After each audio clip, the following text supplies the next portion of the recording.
Hakuna kitu kibaya ama kigumu zaidi kwenye maisha kama unyonge. Unyonge ni kitu ambacho kinaweza kikakudhoofisha vibaya mno. Unyonge ni kitu ambacho kinaweza kikakuumiza kwenye maisha yako. Unyonge ni kitu ambacho kinakufanya pia usijiamini kwa asilimia kubwa. Bana, karibu sana kwa ajili ya kuweza kuhakikisha kwamba unapata yale mengi ya kimichezo ambayo tuko nayo hapa kwa siku hii ya leo. Eric Keman, referee mwenye beji ya FIFA, ndo la kwangu jina. Wacha nikujuze kuhusiana na kile ambacho kimetokea, lakini pia kitakachokwenda kutokea kuelekea kwenye dabi ya Kariakoo. Japokuwa wananchi wameifuta kama si dabi ya Kariakoo, ni Damaro Day wao wanaita namna Damaro Day, uzalendo zaidi kwa upande wa wananchi Young Africans wakiipa namna hiyo, lakini pia kwa upande wa Simba Sports Club kuelekea kwenye dabi ya Kariakoo, unyonge ndio habari ya mjini. Unaweza ukazungumza namna hiyo. Kwa nini unyonge ndio habari ya mjini? Kutokana na matokeo ambayo wanaendelea kuyapata, lakini pia namna ambavyo matatizo yanaonekana kuwa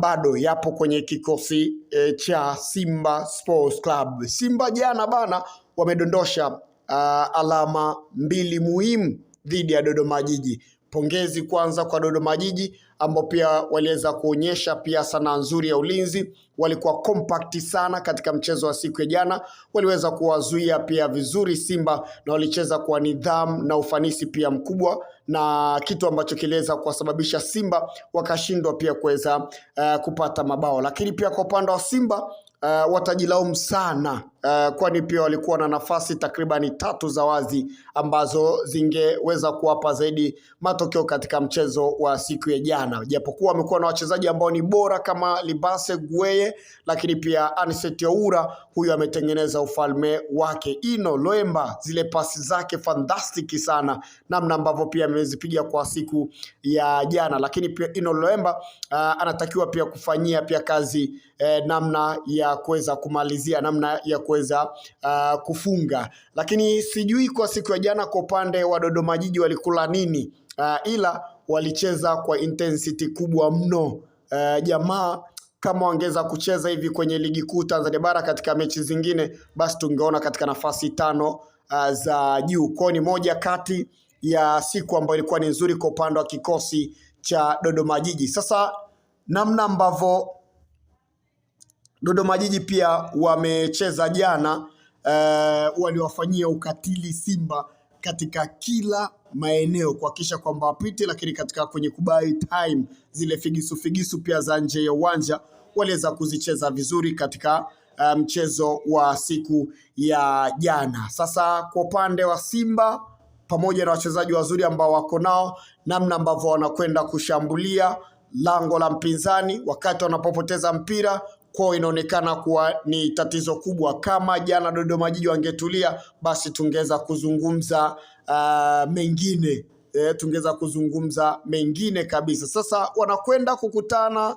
na timu ambayo ni bora hasa kwenye eneo la ushambuliaji. Wanakwenda kukutana na timu ambayo ina kasi ya hali ya juu. Wananchi Young Africans, shughuli ni nzito haswa, na bado kwa upande wao namna ambavyo wanakwenda kushambulia Simba, kuna magepu ambayo wanayaacha. Haya magepu yanaweza kagharimu kwenye mechi dhidi ya Young Africans, kwa sababu Young Africans wana wachezaji ambao wanakimbia sana, wana wachezaji ambao wana kasi ya kutosha. Sasa kwa upande wa Simba bado pia kuna tatizo lingine ambalo wako nalo.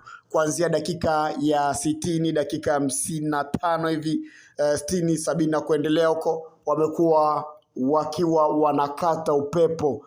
Yani wanatia huruma kiukweli kabisa. Ukiangalia msimu huu mechi nyingi sana za Simba zimeamuliwa kwa asilimia kubwa kipindi cha kwanza. Maana Simba wanaanza mchezo kwa kasi kubwa na swaga nyingi. Kadri muda unavyozidi kuendelea kusonga, basi utaona wanaanza kudrop taratibu na kupunguza ile kasi. Maana kwamba ukifanikiwa kuwazuia Simba kipindi cha kwanza, basi una nafasi kubwa ya kuweza kuokota alama mbele yao, kuweza kuibuka na ushindi katika kipindi cha pili vizuri kabisa bila wasiwasi yoyote. Bado pia wachezaji wa Simba hawana upepo pia kuweza kupambana dakika 90, kitu ambacho kwa upande wa kocha ana kazi ya ziada ya kufanya kwenye kikosi hicho. Sasa kuelekea kwenye hii dabi ya Kariakoo, kuna shida iko kubwa mno kwa upande wa Simba, na sijui labda kwa upande wa ile kusema dabi iweze kuamua mchezo, lakini ukweli ni kwamba Simba kuelekea kwenye hii mechi wana kazi kubwa mno. Namna ambavyo wanaacha magepu, lakini pia namna ambavyo wanakata upepo mapema kwa ile kasi ya wananchi Young Africans, Simba wanaweza wakaadhibiwa. Ndio maana utakuja kuona kwamba hata pressure imekuwa kwao kubwa, hofu imekuwa kwao kubwa sana, lakini pia tumeona mchezaji mmoja mmoja wa kikosi cha Young Africans namna ambavyo wamekuwa na kiwango bora kwenda kwenye kushambulia lango la mpinzani. Kwa upande wa Simba wana wachezaji wengi wazuri, lakini tatizo sasa kumaliza dakika 90 wakiwa na energy ile ile. Hili ni moja kati ya tatizo ambalo linaweza kwa gharimu pia kwenye hii dabi ya Kariakoo. Wao wananchi wanaita Damaro Day, kizalendo zaidi. Lakini pia kwa Elie Mpanzu Kibisa wala jamaa alianza vizuri, lakini mambo kwa hivi sasa yanaonekana kwenda kombo. Ana confidence, amepoteza kujiamini. Yani Kibisa wala kama kuna drop fulani iko kwa upande wake. Kwa hivi sasa hali ambayo anapitia, kiwango chake kinaonekana ni cha kawaida kabisa. Lakini pia kwa upande wa Selemani Mwalimu, moja kati ya mchezaji ambaye ana kiwango bora sana, anashambulia vizuri.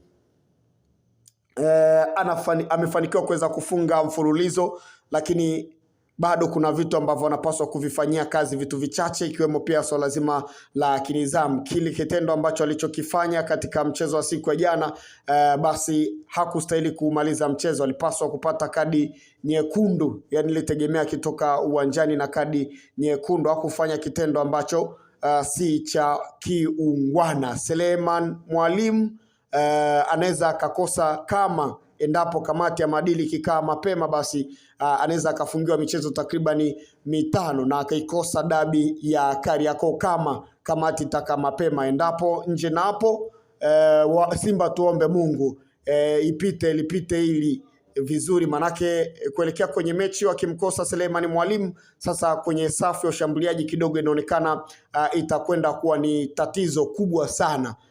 Ndani ya klabu hiyo itakwenda kuwa ni tatizo kubwa, manake Jonathan Swando kama hivyo amemondoa kikosini. Selemani Mwalimu ndiye amekuwa akibaki kama tegemeo. Sasa utaenda kwenye dabi ya Kariakoo ukiwa na Baraka Mangosya, ni jambo ambalo kidogo linaleta ukakasi. Kwa hiyo kwa upande wa klabu ya Simba hapa pia wanapaswa kuongeza maombi zaidi, ili Selemani Mwalimu asije akafungiwa kabla ya dabi ya Kariakoo. Mimi ni Eric Keman, referee mwenye beji ya FIFA. Endelea pia kufuatilia vizuri sana channel yetu. Bye bye.